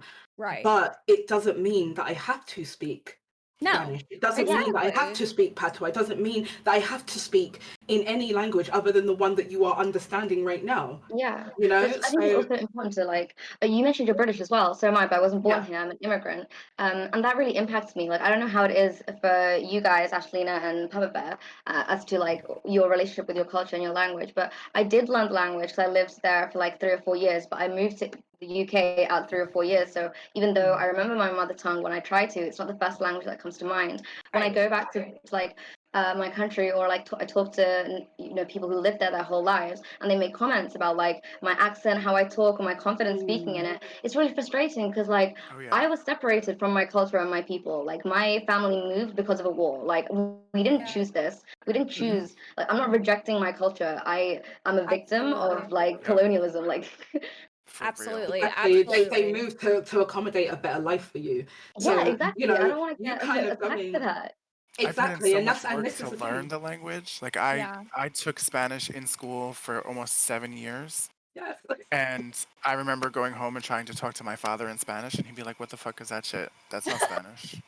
Like that's not how we speak Sorry, Spanish." I didn't mean to But that laugh, was but his that no. is such But a like yeah. but like Yeah. and like yes, it is comical because like the Yeah. idea that my father would say to me, "What the hell is that? Like what are you doing? Like that's Yeah. not how we speak the language." Yeah. And I then did not even mean to like laugh so hard. I'm no, so it's but that is I like literally totally same. it's Yeah. literally but that's literally the way that it is. Like it's Yeah. just there's so much. Yeah. It is this very difficult dichotomy of Yeah. being a person of color, be having this cultural history, and then being removed from it, and then being expected to just like Right. you're still supposed to have it, and it's like, Yeah. but you didn't give it to me, so how am Yeah. I supposed to have Well, it? what And it, pisses me off, oh sorry. What pisses me off is my family comes here and you tell them learn English because this is America. Sorry. Anyway, you know, you need to America. learn English and then they do. And then when they don't speak Spanish anymore or hardly only Yeah. around each other, you're like, "Oh, well, you don't seem Latin enough." And it's like, "But Mhm. you just told me that Yeah. I'm so confused," Yeah, you know? and parents avoid passing their languages down to protect their kids. Like they avoid Right, speaking right, Spanish or right. speaking Sinhalese or speaking then in their normal voice in their normal language in public with their kids, and they don't want to like reinforce that because they know what their children will face. But it's absolutely heartbreaking that we have to like make that sacrifice. And then Yeah. let's take it a layer even further where people abuse people because they speak multiple languages and we expect them to do the work of translating for people and don't pay them Right. for it. Yeah. Right? Let's not talk about the trauma of, especially here in the United States, of like first generation kids who have to translate everything for their parents and then they're automatically Yeah. expected to Yeah, translate yeah. when they go to work. Yeah. it's And No, we really that's don't pay them exactly where for I'm it. at. But I feel like that's exactly the situation I was in growing up. Like I moved here really young. My mom and they have jobs, they do their best, but they didn't grow up here, so it's difficult for them when it comes to legal things and stuff. It's difficult. It's difficult to be a child in a position where you have to be, reading legal papers and helping your parents understand that kind of thing. But it's also difficult to watch how embarrassed and ashamed and how your parents feel having to ask their 10-year-old daughter to help them. Like they are adults. They don't want Yeah, to be doing this either. It's just such a tough situation for everybody involved. exactly. I just also think it's a little bit like ridiculous with that living in a global environment that our generation is living in, that we have to meet certain qualifiers to be authentically like Latin or What does it authentically mean? right, exactly. And but My then, only response to that is get the fuck out of here. yeah, but But that's like the standard that we hold our like community holds us to. like Mhm. when Dee said that, oh, you don't speak patois, you're not like this, and if you don't speak Spanish, you're not Yes. enough, and I'm just like, it's in the I guess it's in the for me like it's in the process of assimilating to Mm. an environment that doesn't mean that I'm not proud of my culture. Yeah. Yeah. It just means that it's the fast paced whatever this is that we're living in, right? Mhm. Simulation. I don't know. Right. I'm still Right. trying my best to be a global person that, you know, adjusts to things. And unfortunately, some people don't adjust well. Yeah. Yeah. Yeah. Hey, and like honestly, like I joke with my mom because, my mom told my abuelita, like, hey, can you speak English to Ash? Because I'm scared that when she's coming home, she's getting confused because she's hearing Spanish all day, and then coming home to English. Little did she know that there wasn't enough research out there that children can learn two languages at the same time. But, I'm not going to blame my mom for that. Like, obviously, I joke around with her, like, oh, wow, like you kept me from learning a whole other language, Yeah. like, Yeah. obviously. But, like, she did what she thought was right. And I think for Yep. any other Hispanic to judge me for that, like, Yeah. and judge my mother for that is like, Yeah. so completely disrespectful. And Mhm. before we move on or whatever we need to do, I posted a resource in the chat. It's called Latinos in Gaming, Papa Bear. Yes. Great, incredible I'm speaking to Hispanics in the Latinx community right now. I apologize about that, but it is a great resource where I have found my voice, where I have actually found my voice, where I I know actually them. feel heard. And yeah, they're wonderful. And They're a great like, organization. yeah, like, you know, what Cassie started and what Dee Dee is a part of, and like, you know, in Saga and stuff, like I would love to do something for the Latinx community, like so hard, because, you know, we make up 2% of the content creation community. That is tiny, you know. Yeah. And so to be able to connect with everyone, and that's why I was also going to talk about this, the tags coming out with a Latinx, you know, tag being available, as well as a disabled tag being available. We're going to get to find one another, and Yeah. that was never an option for us. Discoverability and finding each other on this platform was never an option for us, and now we have that. And I'm speaking, and I don't mean to speak for, you know, the Black women and, you know, the other people of color, but it is so great that we have that with each other now, so that we can be with one another. You know, I feel like we deserve that. And yeah. I agree. Okay, I was like, I hope I think I you'd hope be what like I taking said. an example. I had to add it in. I was soaking it like, all. okay. I'm No, literally I hope just what I soaking it said all made sense. in. I hope what I said made sense. And No, totally. Yeah, I was like, 100%. okay. I was And like, I love that you guys have that. And I remember being, you know, me moving here to Sweden and, you know, being far away from my culture, from my family and everything. And being a Filipino, I started on Twitch and I was looking for a Filipino tag, or because I wanted to find more people like me. And you know, so I'm really glad that they have that now. But I had to meet other Filipino creators by chance. And right. a big quick shout out to Cyrus Luno, who is an awesome person, and he's so unapologetically Filipino. Like, I'm Filipino, and I've been with an upbringing where you have to keep your head down and just float under the radar. Seeing him being so inspired, it inspired me to be like, I'm Filipino too. I'm proud of you. You know Friend, what? That's amazing. friends, Like, our friends actually noticed that, hey, you're more open about who you are Yeah. and where you come from and your languages and whatnot. And I was like, and I always tell them that it's because I was able to meet other people who are like Filipino, who look like me, who. So I really do think the tags are a big thing, and I'm like celebrated. That we didn't have before. But you know what? It's funny. It's funny that you say that, because obviously, like before I met people like Cassie and Jayan, Danny, all those guys, you know, my one of my best friends, like one of my closest friends, he is actually Filipino. And you know, he's like my brother from another mother, like the bum of all bums. I love him to death. And he actually got me into streaming. He's like, D, I'm gonna be a streamer, and I'm gonna do this. I'm gonna get partnered. I'm gonna show people that Filipinos are here. It's like, you need to do this because you need to show who you are. And I'm like, boy, shut up, you're drinking again. But like, he was very much like, it was just like, you know, he did it. He pushed himself. He got partnered, and he was doing so well. Unfortunately, he's not streaming at the moment due to health reasons. But he always pushes me, and he was always like, never forget who you are. And he's always like, and it's funny. It took him talking about his culture and him being Filipino to realize, you know what?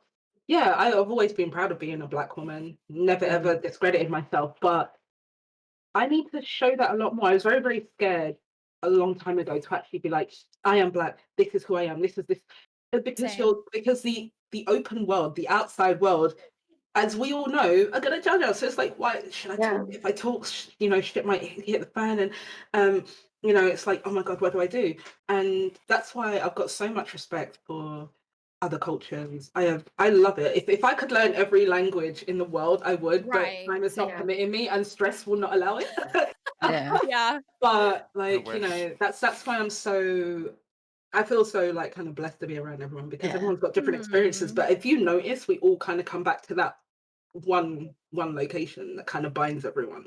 So you know, you being able, you know, Kiki saying about, you know, embracing your culture and really being proud of that. That's something to really be like, never let go of that. And I think we all need to do the same. Like that's sorry, it really touched my heart because like I said, it's like my friend, he's very much like, you know, be yourself to free yourself kind of situation, and you know, don't ever forget. So like knowing that you're kind of pushing that out as well, it's really beautiful to see. This is why representation is important, because like, and this is what one of the reasons why I actually was invited to be on a panel before that Paige was hosting, but I felt like I didn't have anything of substance to say, and this is actually an issue that I raised with Paige. I was like, because I'm very like, my kind of humor is just like kind of almost, well, not almost, but lewd and like out there and not very like, We not love to very see like, yeah. Let's have it. So I was thinking, don't hold back. I was thinking with Paige, I told Paige like, will I undermine the importance of this panel that I'm going to be on? And Paige was like, no, it's fine, don't worry about it. So there was very much like, okay, I need to be here, and I need, because when I saw a fellow Filipino creator, no, Paige, when I saw a fellow Filipino creator on Twitch, I was like, if I can be that person for someone right now who's thinking, I don't think I have the space to be on Twitch. Here I am. This is your space. You know, you should don't be take the risk. That's the whole point. I agree. It's not just Twitch. Sorry, I'm just when you say that word. It's not just Twitch. It's social media in general. Like I think any kind of career or any kind of like community space that you have to create with social media, it's really intimidating to people of color to have to put that out, because it's obvious that white creators, regardless of what they create, get a head up like in the algorithm anyways. So it's very easy just to think, well, it's a white people job, it's a white people thing, you know? Like even with being a self-employed artist, like, can I really do that? Is that something that people like me can do? Right. Yeah. Cassie, what were you gonna say? I agree with that, and I think this is the whole point of what people are talking about with visibility, because like you said, it encourages you to keep going, and then even when, you know, as soon as you do anything that kind of amplifies or identifies your voice, you're always going to get someone with like an unwashed ass come in and give their comment underneath it like, well, you know, I think this, and it's like, I can't, babes, please. And so having like people that also understand it is like, you save that, and it's to the point that I don't even respond anymore. Like I don't have time to, because there's some people that genuinely just want to argue, and because they're not in there, and you can see for so many things, and I'm gonna go on spill, but I think like for example, when there's been drama like on like Twitter and stuff, or Twitch, and it's involved like a community, so say like with the black community, people are like, oh, what's going on? And a lot of the time when you find out people that are like, oh, can someone tell me what's happening, it's because you're not listening to other people's voices, so you have to go and ask one person to find out, because you only have one, you're in like one bubble of other people, and you don't try to find other creators because they're there. So being shocked about like, oh, I didn't know like, oh, this was happening, it's because of the circle that you're in. I try to at least like hear everyone or meet different people, and sometimes I won't insert myself in every conversation because it's not my conversation to have. But if you're not trying to, you know, follow people from Rainbow Arcade, or like, you know, like you said, letting in gaming or Black Girl Gamers, and then something happens, you're just there for tea, and we're not your like spectacles, because people get actually hurt by things that are happening.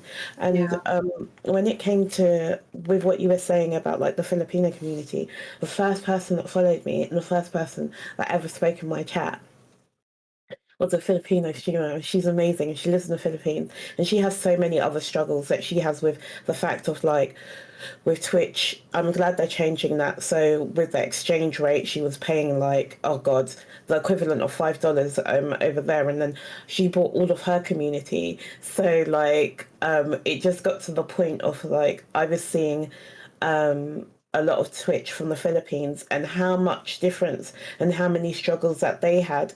And obviously they helped me be more confident and comfortable. And then I met like other Black creators. And the first time I started streaming, I had like such a horrible experience the first day.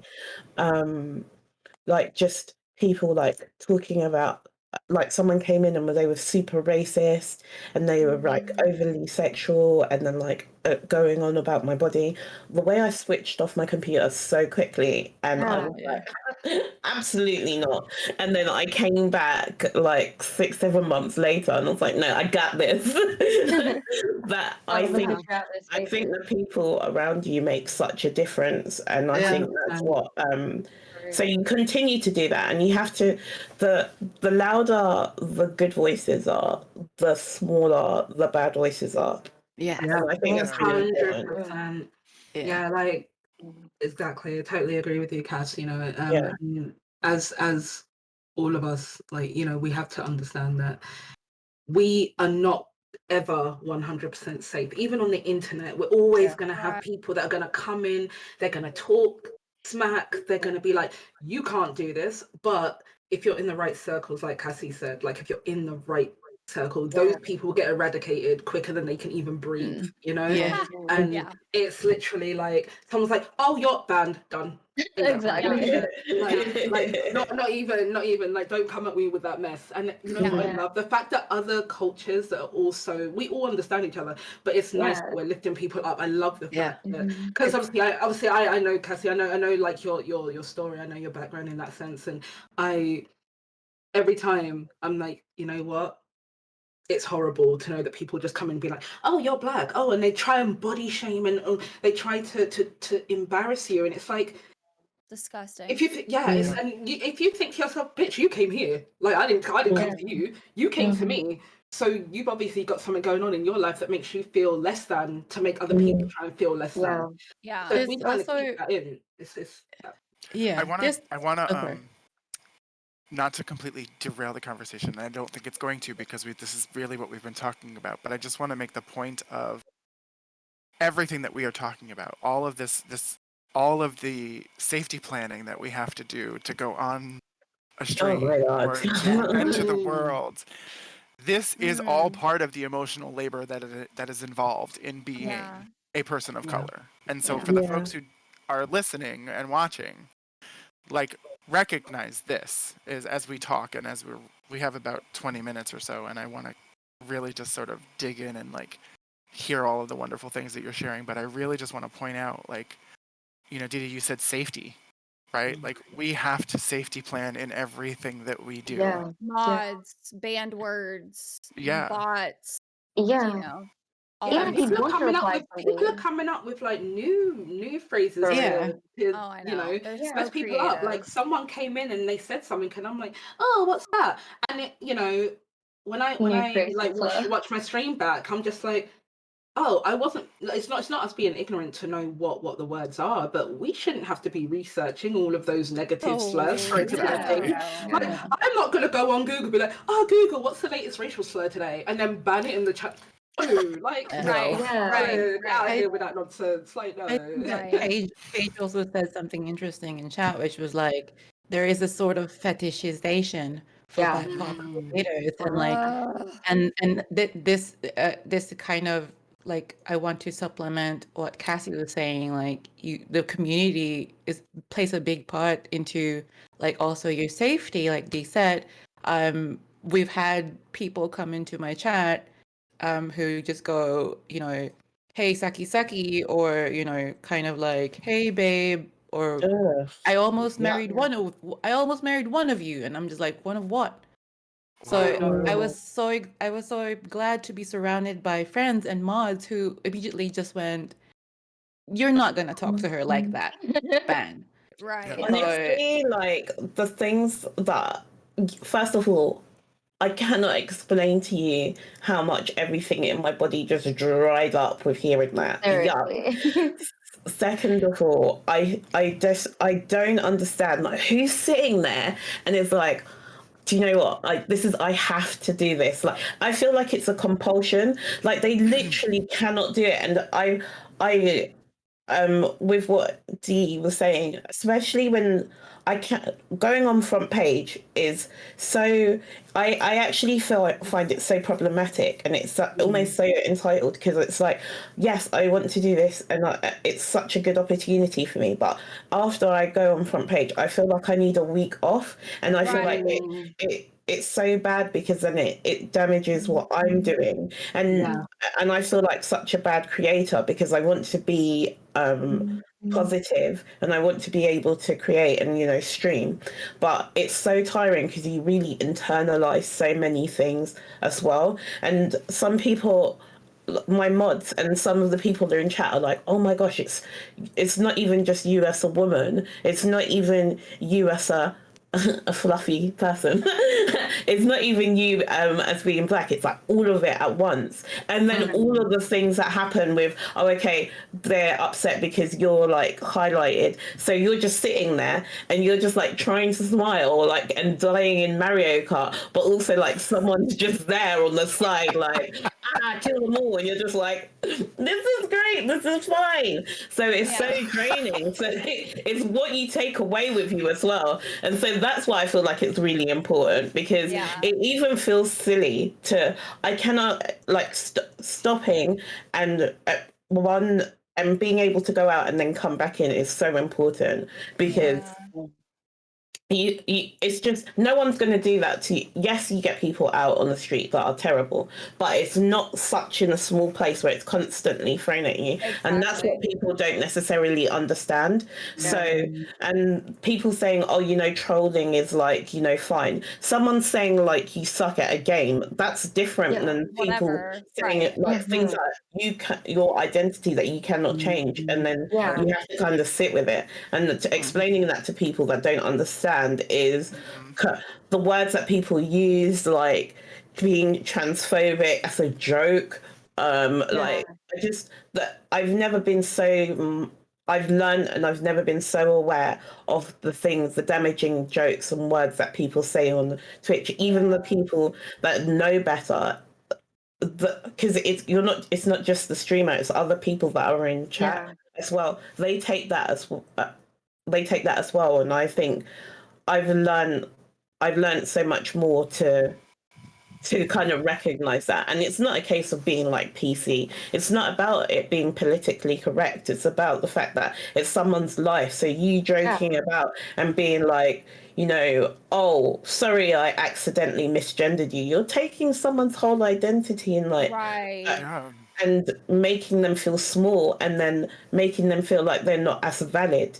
And that what was just a one comment for you is something that they will sit with them, and that's hurtful, so wrecks your whole day. And it's like, it's like what Hash was saying too, and I wanted to echo this a little bit. Like, I'm learning to not make my chronic illness and like all of the things about me like my identity as well.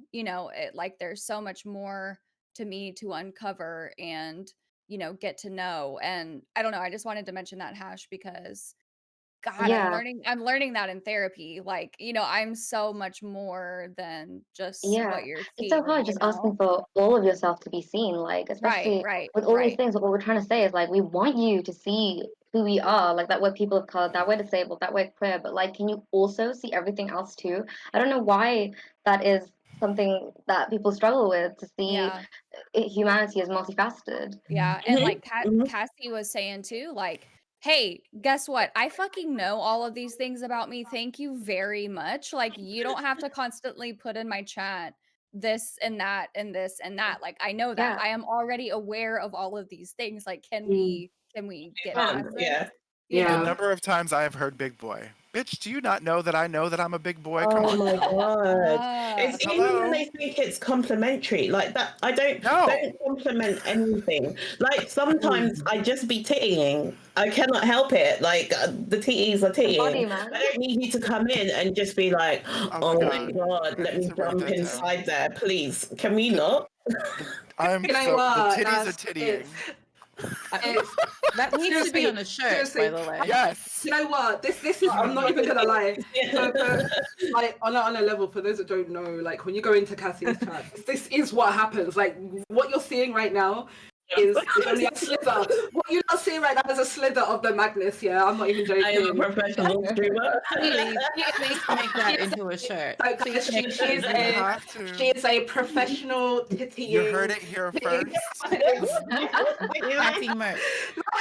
It's gonna be in her merch store very soon. The Seriously, titties are guys. tittying. Like, legit, guys. It's happening.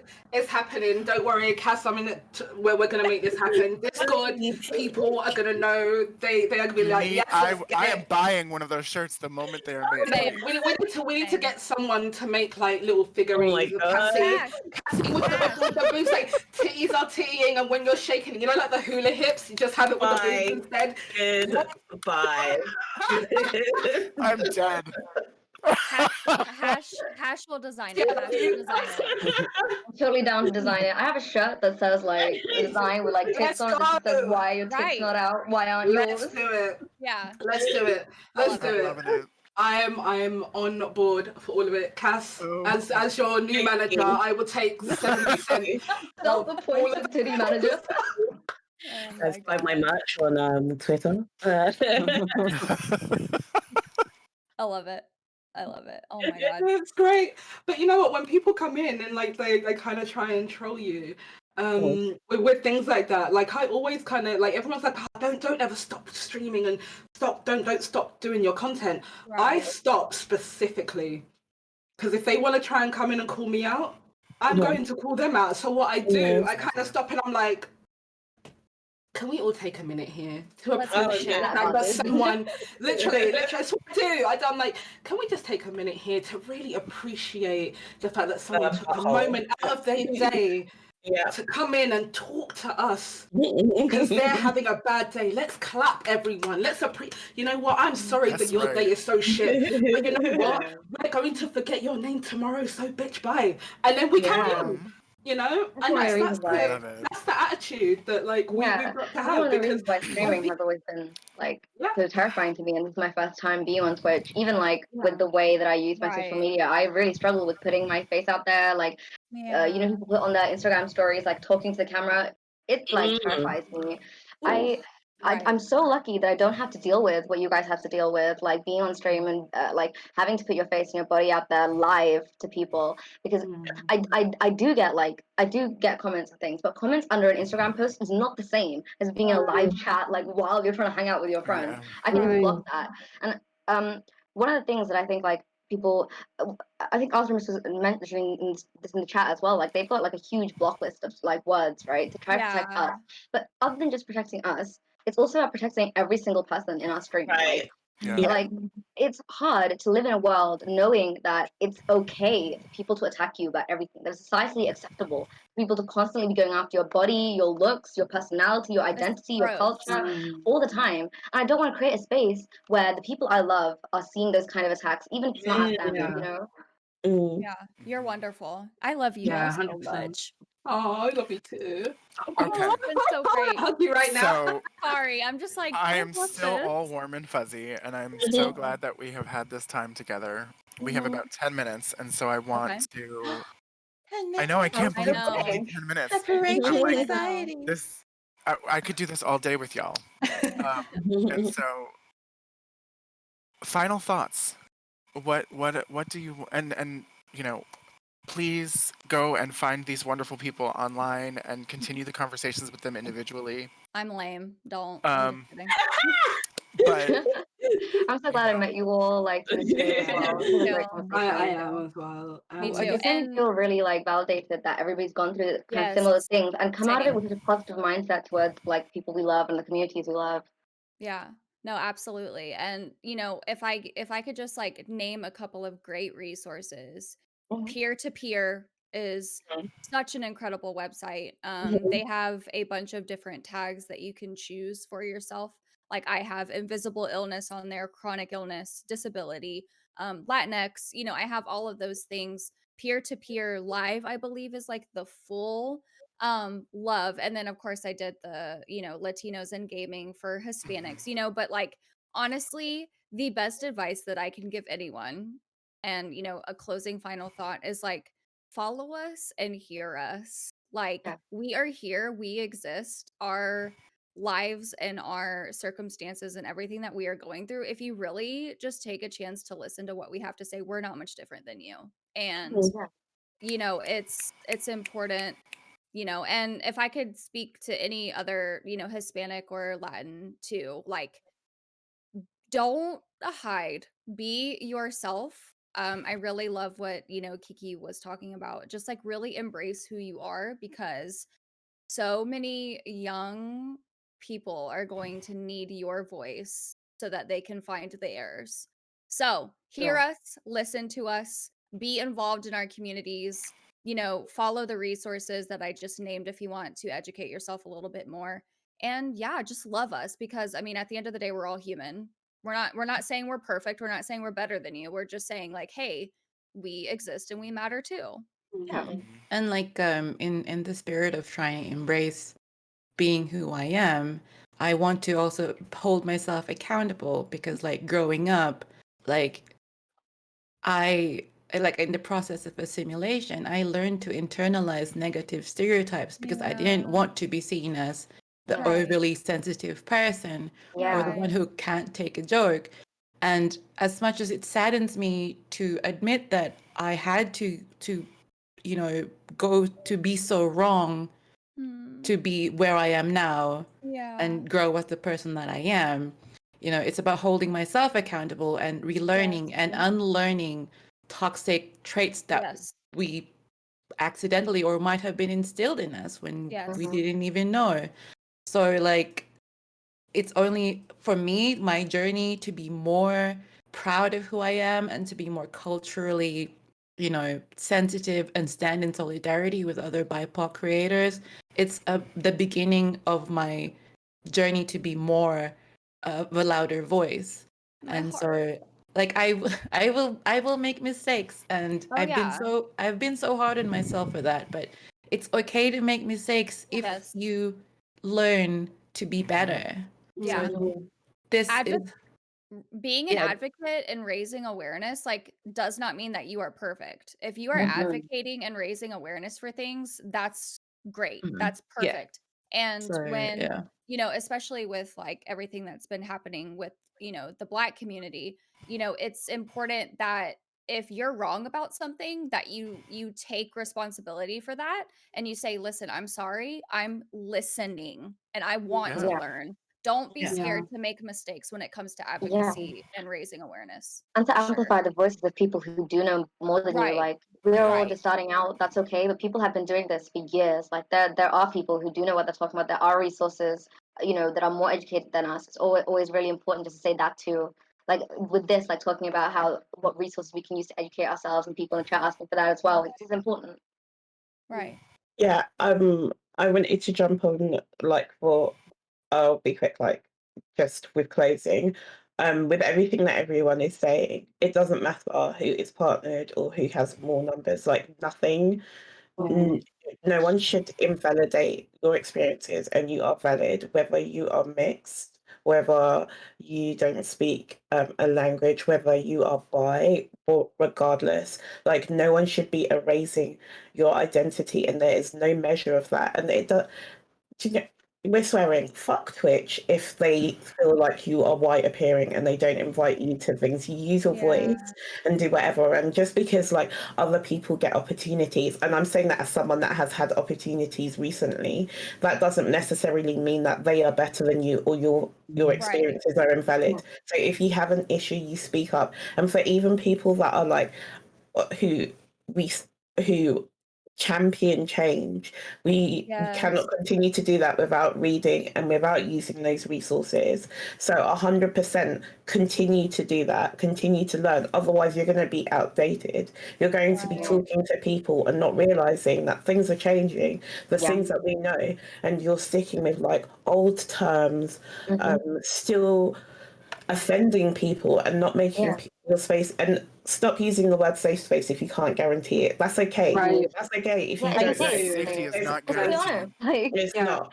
That's one of the things I might actually put that on the thing. Safety is not guaranteed, but I'll do what I can do to try and cushion it, because I can't control everything, but I want to make sure you can do that. So when people say that things are a safe space, the only way that you can do that is to have nothing, nothing, because you don't know who's going to come in there, but you can do what you can do to make it as safe as possible. And also for white creators, especially ones that have massive platforms, we're not a monolith, so don't have your one black friend and think that it's a voice for all of us, because that's not something that necessarily speaks to us. There's a lot of us. Right. And that's what Mary had a little lamp out. Okay, all right. Dee, final thoughts. Final thoughts. It's kind of like shadowing what everybody else has said already, right? Just know that we're here. We are people that want to make other people feel that they belong. We're like Cassie said, well, fuck Twitch if they don't give us what we need. We get what we need. Just because we're on the platform, life is not about free handouts. We have to work. All right, we have to work twice as hard, but we still work for it. And I think that as long as we can be seen, as long as we can be heard, imposter syndrome is a thing, people. It happens. Trust me. I go through, the amount of times Cassie's like, "This, shut up." I'm just like, you know what? I know, but it's because we've got those people around us, right? You're right. We don't have a safe space. Nothing is 100% safety guaranteed. Right. But we can curate spaces that try to do. So as long as we're trying, then people will try with us. But we can't do it by not speaking. Closed mouths don't get fed. And it's very, very, it's that simple. We can't keep I don't think anyone should be making a mountain out of a molehill. If there's something we can do it. If it doesn't work, find another way. There's always a path to the end game, if there is an end game. And we all belong in one where we all belong here. And I've been looking at your flask behind you, Papa Bear, for the last hour with the you belong, and it just it's so good. And it's absolutely beautiful. So love it. So I'm on the board of NYC Gamers, and this is our motto. Okay. I'm gonna plug it in the next segment, but you do not need to live in New York to be a part of NYC Gamers, because it doesn't matter who you are, what identities you hold. If you want to be a part of NYC Gamers, you belong. Okay, love that. I love it. I love it. I do love it. But yeah. I just also want to say thank you all for being here, and for Papa Bear for moderating. It's just been lovely. So nervousness is just I followed you all, by the way. So much. Tried to. Thank you. I need to follow We're going everyone. through and following people as well. Hello, Thank you, everyone. Hello. It's me again. Hi. Oh, can I just say real quickly, big GGs to Hash, because this is her first online presence. Yes. We hope to see you more. We hope to see you more. We absolutely do. Yes. We're gonna do a reunion. I don't care if it's a Twitter space or a Twitch. We're gonna reunions all around. Right? About in 10 years. No, not 10 years. We'll decrepit, 10 years will be decrepit and finished. It'll be like these grey hairs will be real. Seriously. Same. You'll still be rocking it though. It's fine. Accessible space for me. You are wonderful. You're wonderful, and I love your website, and I can't wait to look at the asexual. Hopefully there'll be a demisexual on there. We're working on expanding the range. Yeah, I love by it. bit. I'm so excited. No, Thank you did you so great. much. You did great. You did great. Thank Yay. you. Bro, right. Well, thank you all so much. Oh, Jesus. Sorry. I knew the cat in the background. I knew this was gonna happen. I felt it. She's such a chonk. She cannonballs onto the desk and freaks me out. Okay. Right, well, now that I've had a heart attack, let's... excuse me. Thank you all for being here and everything you have said. It's been absolutely incredible and an absolute honour to host you and to hear everything you've had to share. there's really not much more I can say. It's a gift. It's a genuine gift. Thank you for doing this, and Thank you know, you. thank And you. Papa Bear, Yeah, thank you so much. Yeah, thank you, seriously. Everyone in chat, thank you for listening and your inputs and everything. I tried to look over as much as I could, but thanks for, I mean, like, I don't feel like I should say thank you for listening to me, but I'm going to, because, you know, it feels nice. It feels nice. And like, as someone who is, you know, white passing, I guess, like, to be able to speak about my Latin experiences and like finally be proud of that and out about that feels really good. So thank you. I appreciate it. That's all I'm gonna say. Thank you. I'm done. I'm done talking. Right, we'll No, just you're not. we'll just No, you're mute not. Ashleyna I'm now. not. So right, I'm afraid this is the end of this segment. But again, thank you all so much. As I said before, your time is a gift, and I really mean that genuinely. You don't get it back, so for you to come and spend it with us, educating us once again on shit you probably don't want to have to keep fucking saying, but you keep saying it because people keep asking you to. I do appreciate you coming and doing it here. Thank Because you so hopefully much. that's another 70 people you don't need to necessarily say it to. Maybe. Thank you. But yeah, so we're going to go on to our next group, but I will quickly just say, Papa Bear, thank you for being a fantastic host. Oh, you did amazing. But don't worry. Now I get to change roles and just be a participant. Exactly. If you can't get enough of Papa Bear, he's on the next section. But we are going to go to our BRB screen and get everyone sorted out. So thank you all. Bye! Bye, everyone. Bye.